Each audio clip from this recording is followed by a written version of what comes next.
Hey guys, I just want to tell you all what is going on with my health and also tell you that I had a visitation from that which we would call the spirit realm, which has led me to be in the care of the doctor that I'm with in Hamburg and has led me to start this treatment. Now, on late Thursday evening, we received all of the results and the doctor confirmed I had Lyme, we have Babesia and mycoplasma as well living in my body.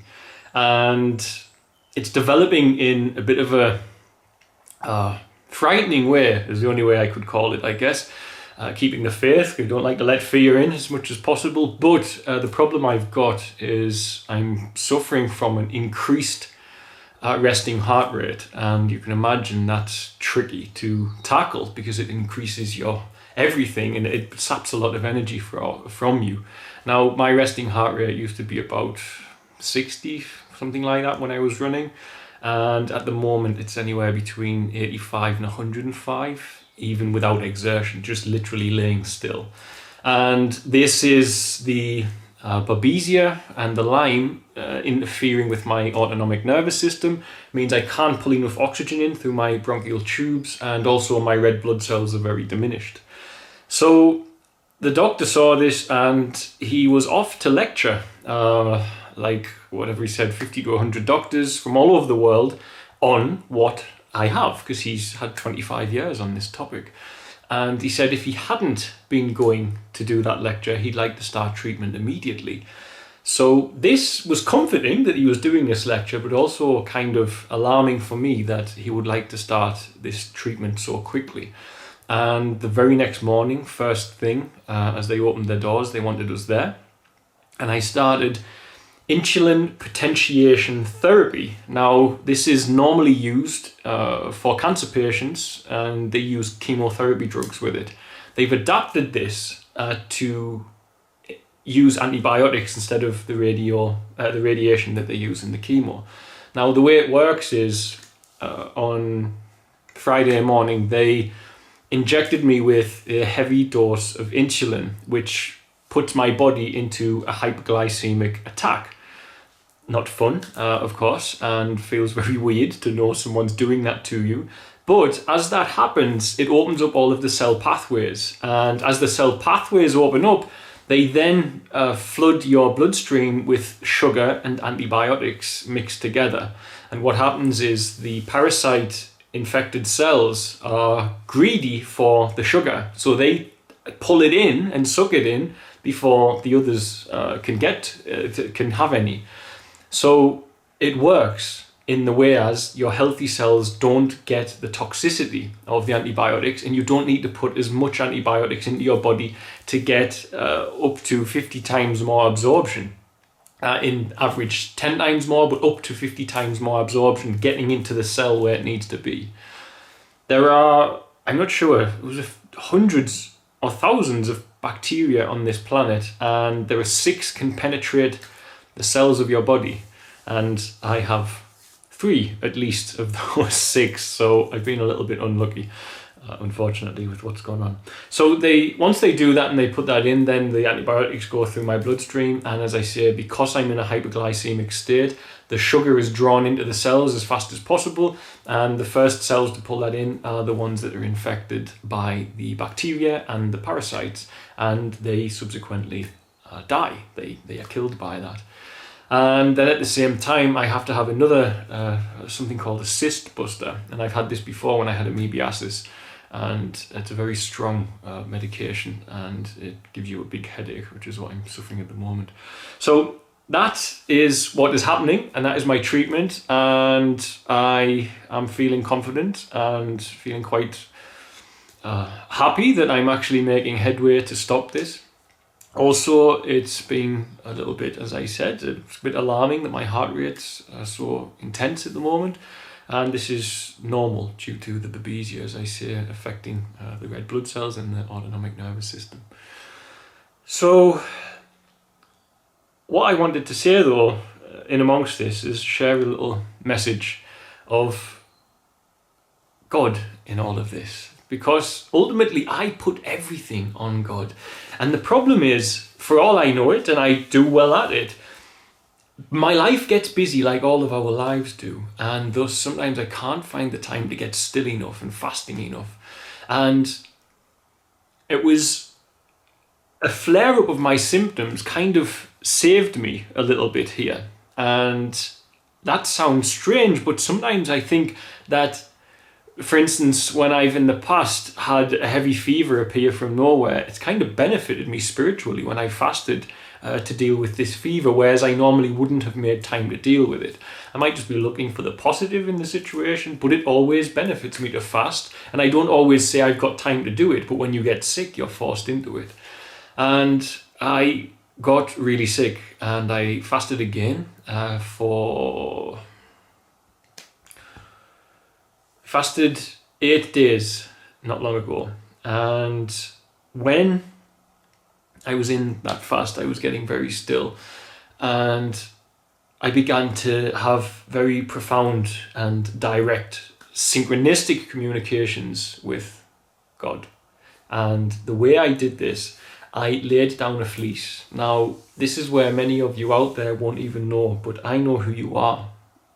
Because sometimes when I ask God about laying down a fleece, now that's a term I take from the Bible, that he lays out a fleece and says, let there be dew on the grass and the fleece dry, and I'll know that you want me to do this. And that's what happens. And the next day he alternates it and says, let there be dew on the fleece and the grass dry the next day, and that confirms what you want from me, God. And indeed that happens, and he takes that as his sign from God. Now, I, in the past, have done this where I ask for an unusual amount in a donation sense. And I do that because I know God has access to thousands and thousands of people all over the world, and it happens. When I opened the Centre for the Street Involved Boys, there was a day where I spent completely fasting and praying and angry at God. I got so angry because I lost this boy. And I didn't lose him. I physically had to drive him to town and drop him off, knowing what he would go back to. But he told me, I can't stay with these normal children. I said to God that night, give me a donation of this amount, and I know that you will support me and make a way, and tomorrow I will go and find a property to rent so as these children can have somewhere to live. And I went to bed that night, woke up, and I had that exact amount donated. I'd never had that amount donated all year, and I had that exact amount donated. Now, this happened again, and I actually said to God, is this Lyme and Babesia? And that was my direct question, and I asked for this peculiar sum, and I got it. And I didn't tell the person who donated it, but I know how it works. It's a whisper from God, and people hear it. Now, I had that first of all, but I was still deliberating over herbs and so on and so forth, but my health was slipping again. I was having to fast again. And I went to bed one night, and Fritzy had fallen asleep, and I lay there very still, and I was meditating. You don't have to sit in the lotus to meditate. I was meditating and praying just on my back in bed, and a voice appeared in the room, and the voice was that of a relative of mine who's passed away, and someone very important to me. One of my grandparents, and the voice was very clear. It's a voice I've not heard for many years as well, and the voice was very clear and very stern, and just said, John, go and find a doctor. And it was just that clear to me, and I began to cry, and I woke Fritzy, and I said, hey, this is what's just happened. And this led me the next morning to start really pushing around in our area of Germany to find someone. And then we find this doctor not far from where we are, people are traveling from all over the world to come and see him, and he's just there. And thankfully he's a family man, and he's a good guy, and he's also a promoter of a plant-based diet, which put me at comfort straight away, because I then know he knows what he's talking about. From the realm of myself, I'm going to get into that discussion about nutrition, but he does recommend it, and he definitely recommends it when fighting inflammation and things like what I've got. And because of that, he saw the urgency of seeing me and getting me in, and moving forward. He's using one of the most advanced treatments, scientific treatments, to tackle what I've got on the planet at the moment. And at the same time, while I'm sitting in the treatment, I'm looking at shamanic paintings on the wall that have clearly come from the shamanic journeys that somebody in that office must have been in. But this is a top mind, as I say. This guy is, I'd say he's a genius in his field, 25 years focused on it. So that is the only reason I ended up with that doctor, was I heard that voice, and everything unfurled as it needs to. And with that, my healing will be unfurling as well. Now, just to finish all of that, the day before I was going to that doctor, I was worried about the costs, and because it's not cheap to see such a person, of course. Now, I prayed about this a lot, and the day before, somebody I know who I met last year, who climbed Kilimanjaro, their family reached out and offered to share some money with me to help with my medical bills. And I hadn't told anyone about the doctor or anything of this nature. They just did it the day before I was going to see the doctor. And that person was on day 6 or 7 of a water fast, which they had embarked upon after getting a little bit of nudges and guidance from my videos, etc. And as I say, I would call them thankfully friends in this world. For all we don't get a chance to interact much, I do hope that we get to be together again in the future and expand on our friendship in that sense, away from technology and away from just memories. But regardless of that, it shows how it all works. I needed some comfort, and I needed some money to pay for this doctor. And the day before, because someone is fasting, as I say, it always draws you closer to hearing God's voice. They managed to plop that, share that sum of money, plop that donation into my PayPal the day before I'm going to that doctor. And they didn't have a clue I was going there. So it was just all unraveling itself as it needs to. And now I've got some pretty hefty stuff to get over. I've got, as I say, my heart's struggling, which is a bit scary.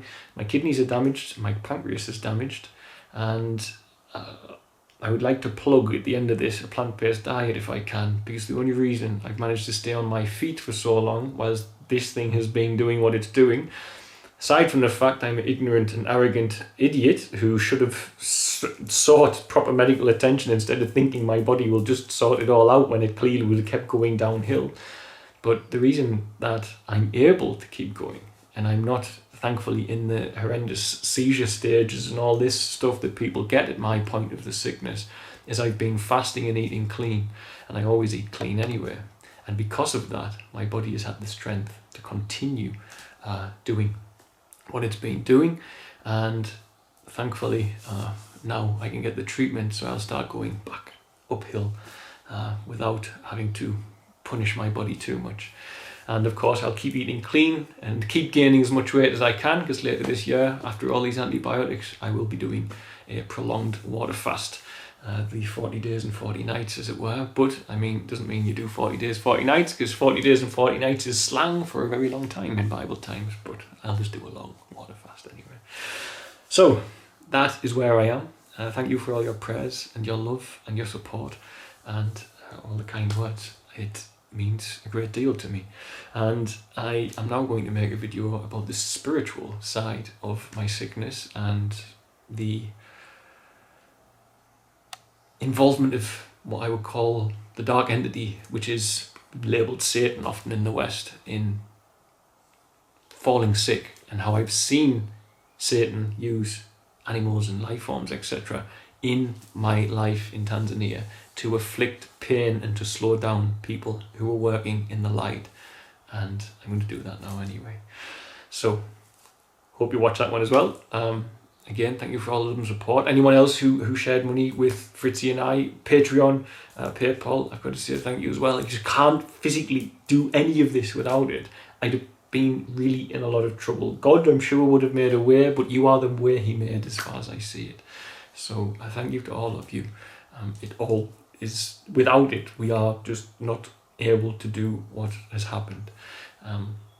Not able to get the treatment I'm getting, not be able to be here, not able to pay the extra overtime money that I need to with some of the staff, etc., so as they can work the extra hours that they're having to work. You just make it all possible, and the profit of all of that is the children are safe and happy and going to bed tonight with their friends where they should be. And that, of course, is the profit of my life and the profit of Share Tanzania and the profit of you guys investing your love, time and care into myself, the children, and what we're trying to do there. So, right. God bless. Bye.